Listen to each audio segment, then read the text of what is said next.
എല്ലാ കൂട്ടുകാർക്കും ദാസേട്ടൻ കിച്ചണിലേക്ക് ഒരിക്കൽ കൂടി സ്വാഗതം. എല്ലാവർക്കും സുഖമാണല്ലോ. ഇന്ന് ഞാൻ ഉണ്ടാക്കാൻ പോകുന്നത് ഒരു ഗ്ലാസ് പച്ചരിയും ഒരു നേന്ത്രപ്പഴവും വെച്ചിട്ടുള്ള ഒരു ഈവനിങ് സ്നാക്സാണ്, ആവിയിൽ വേവിച്ചത്. വീഡിയോ ഇഷ്ടപ്പെട്ട് കഴിഞ്ഞാൽ ഒന്ന് ലൈക്ക് ചെയ്യുക. പിന്നെ ആദ്യമായിട്ട് കാണുന്ന കൂട്ടുകാരുണ്ടെങ്കിൽ ഒന്ന് സബ്സ്ക്രൈബ് ചെയ്ത് ആ ബെല്ലൈക്കൺ അമർത്തി ഓൾ എന്ന ഓപ്ഷൻ കൂടി ഒന്ന് കൊടുക്കണേ. അതിനായിട്ട് ഞാൻ ഒരു പാത്രത്തിലേക്ക് ഒരു ഗ്ലാസ് പച്ചരി ഇട്ട് കൊടുക്കുന്നുണ്ട്. അത് കുതിരാൻ ആവശ്യമുള്ള വെള്ളം ഒഴിച്ച് കൊടുക്കുക. ഇനി അതിലേക്ക് ഒരു സ്പൂണ് ഉഴുന്ന് പരിപ്പാണ് ഇട്ട് കൊടുക്കുന്നത്. ഇനി നമ്മളതൊരു 3 മണിക്കൂർ സോക്ക് ചെയ്യണം. ഒരുപാട് സമയമൊന്നും വെക്കണ്ട. അപ്പോൾ ആ ഉഴുന്നും പച്ചരിയൊക്കെ ഒരു ഏകദേശം ഒന്ന് കുതിർന്ന് വന്നിട്ടുണ്ട്. ഇനി നമുക്ക് നല്ലപോലെ ഒന്ന് കഴുകിയെടുക്കണം. എന്നിട്ട് ഒരു മിക്സിയുടെ ജാറിലേക്ക് ഇട്ട് കൊടുക്കുക.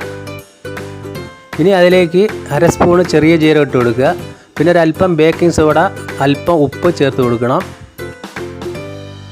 പിന്നെ 4 സ്പൂണ് പഞ്ചസാര ഞാൻ ചേർത്ത് കൊടുത്തിട്ടുണ്ട്. മധുരം കൂടുതൽ വേണ്ടവർക്ക് 1 സ്പൂൺ കൂടി ഇട്ട് കൊടുക്കാം. ഇനി അതിലേക്ക് ആവശ്യത്തിന് കുറച്ച് വെള്ളം ഒഴിച്ചിട്ട് നമ്മളതൊന്ന് അരച്ചെടുക്കാം. അപ്പോൾ അത് അരച്ചെടുത്തിട്ടുണ്ട്. നല്ല ഫൈനായിട്ട് അങ്ങനെ അരയേണ്ട, അങ്ങനെ ഒരു ചെറിയൊരു തരിയായിട്ട് ഇത് ഈ ഒരു ലൂസിലാണ് ഇരിക്കേണ്ടത്. ഇനി അതിലേക്ക് ഒരു 3 സ്പൂണ് മൈദ കൂടി ചേർത്ത് ഒന്നുകൂടി ഞാനൊന്ന് അടിച്ചെടുക്കുന്നുണ്ട്. അപ്പോൾ അതുകൂടി അടിച്ചെടുത്ത സമയത്ത് ഏകദേശം ഈ ഒരു പരുവത്തിലിരിക്കും. ഇനി ഇത് അതേ പാത്രത്തിലേക്ക് ഒഴിച്ചിട്ട് നമ്മളൊരു 1 മണിക്കൂർ ഒന്ന് റെസ്റ്റ് ചെയ്യാൻ വെക്കണം.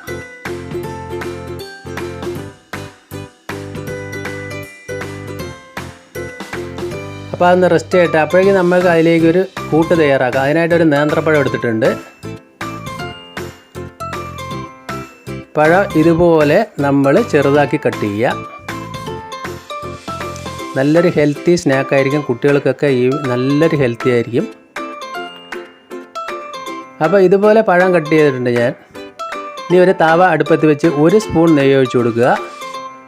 നെയ്യ് ചൂടാവുന്ന സമയത്ത് നമ്മൾ ലോ ഫ്ലെയിമിൽ തന്നെ ഇട്ട് വയ്ക്കുക. എന്നിട്ട് ഈ പഴം അതിലേക്ക് ഇട്ട് ഒന്ന് ചെറുതായിട്ടൊന്ന് വാട്ടിയെടുക്കുക. ചെറുതായിട്ടൊന്ന് കളർ മാറുന്നവരെ മതി, കൂടുതൽ അങ്ങോട്ട് കറുത്ത് പോകണ്ട. അപ്പോൾ അത് ചെറുതായിട്ടൊന്ന് കളറൊക്കെ മാറി വന്നിട്ടുണ്ട്. ഇനി അതിലേക്ക് കുറച്ച് നാളികേരം ചിരിയത് കൂടി ചേർത്ത് കൊടുക്കണം. ഇതൊരു 1/4 മുറി നാളികേരം ഉണ്ടാവും. അതും അതുപോലെ ലോ ഫ്ലെയിമിലിട്ട് ഒന്ന് ചെറുതായി ഒന്ന് ആ നെയ്യിൻ്റെ മണമൊക്കെ പിടിച്ച് വരാൻ വേണ്ടി ഒന്ന് ചെയ്യുക. എന്നതിന് ശേഷം അത് ചൂടാറാൻ വയ്ക്കുക. അപ്പോൾ നമ്മളത് 1 മണിക്കൂർ കഴിഞ്ഞു. ഇനി ആ മിശ്രിതം പഴം ഇതിലേക്ക് ചേർത്ത് കൊടുക്കുക.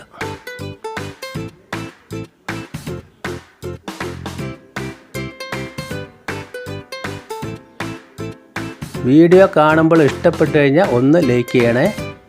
എല്ലാവർക്കും ഒന്ന് ഷെയർ ചെയ്ത് ഒന്ന് സപ്പോർട്ട് ചെയ്യുക. അപ്പോൾ ഇത് നല്ലതുപോലെ ഒന്ന് മിക്സ് ചെയ്യുക. ഇനി ഇതൊന്ന് റെസ്റ്റ് ചെയ്യേണ്ട ആവശ്യമില്ല. ഇനി നമ്മളൊരു ഇഡ്ഡലി പാത്രത്തിലേക്ക് കുറച്ച് വെള്ളം വെച്ചിട്ട് വെള്ളം തിളച്ച് വരാറാകുമ്പോൾ നമ്മളതിൻ്റെ അടിത്തട്ട് വെച്ച് കൊടുക്കുക. വെള്ളം നല്ലപോലെ ചൂടായതിന് ശേഷം അതിലേക്ക് ഇതുപോലൊരു പ്ലേറ്റ് ഇറക്കി കൊടുക്കുക.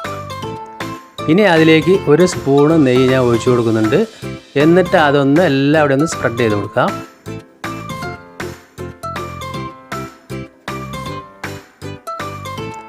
എന്നതിന് ശേഷം മിശ്രിതം അതിലേക്ക് ഒഴിച്ചു കൊടുക്കുക.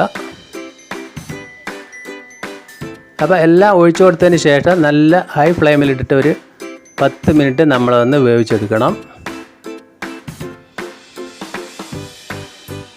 10 മിനിറ്റ് കഴിഞ്ഞു.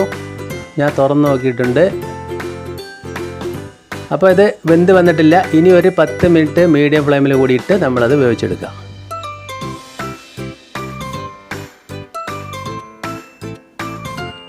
അപ്പോൾ നമ്മളത് 20 മിനിറ്റ് അത് വേവിച്ച് എടുത്തിട്ടുണ്ട്. അപ്പോൾ അത് നമ്മൾ ഒട്ടിപ്പിടിക്കുന്നൊന്നുമില്ല. ഇനി ഫ്ലെയിം ഓഫ് ആക്കിയിട്ട് അതിൻ്റെ മേലെ ഉള്ള വേർപ്പൊക്കെ ഒന്ന് ഇതുപോലൊന്ന് തട്ടി കൊടുക്കാം. എന്നിട്ട് നമ്മളത് പുറത്ത് വയ്ക്കാം. പുറത്തേക്ക് എടുത്തിട്ട് നമ്മളത് ചൂടാറിയതിന് ശേഷം കട്ട് ചെയ്യാം. അപ്പോൾ ചൂടാറിയിട്ടുണ്ട്. ഞാനത് കട്ട് ചെയ്ത് കാണിച്ചു തരാം. ഇതിലധികം ബേക്കിംഗ് സോഡ അങ്ങനെ ഒരു ഐറ്റം ഇല്ല. നല്ല ഹെൽത്തി ആയിരിക്കും. അപ്പോൾ വൈകുന്നേരം സ്കൂൾ വിട്ട് വരുന്ന കുട്ടികൾക്ക് ഇതുപോലെയൊക്കെ ഒന്ന് ഉണ്ടാക്കി കൊടുത്ത് നോക്കണേ. അപ്പോൾ ഇതുപോലെ കിട്ടിയിട്ടുണ്ട്. ആ പാത്രത്തിൽ ചെറുതായിട്ടൊന്ന് പിടിച്ചിട്ടുണ്ട്. ഇനി നമ്മൾക്കത് നമ്മളെ ഇഷ്ടപ്പെട്ട ഷേപ്പിന് കട്ട് ചെയ്യാം. ഞാൻ ഇതുപോലെയാണ് കട്ട് ചെയ്യുന്നത്.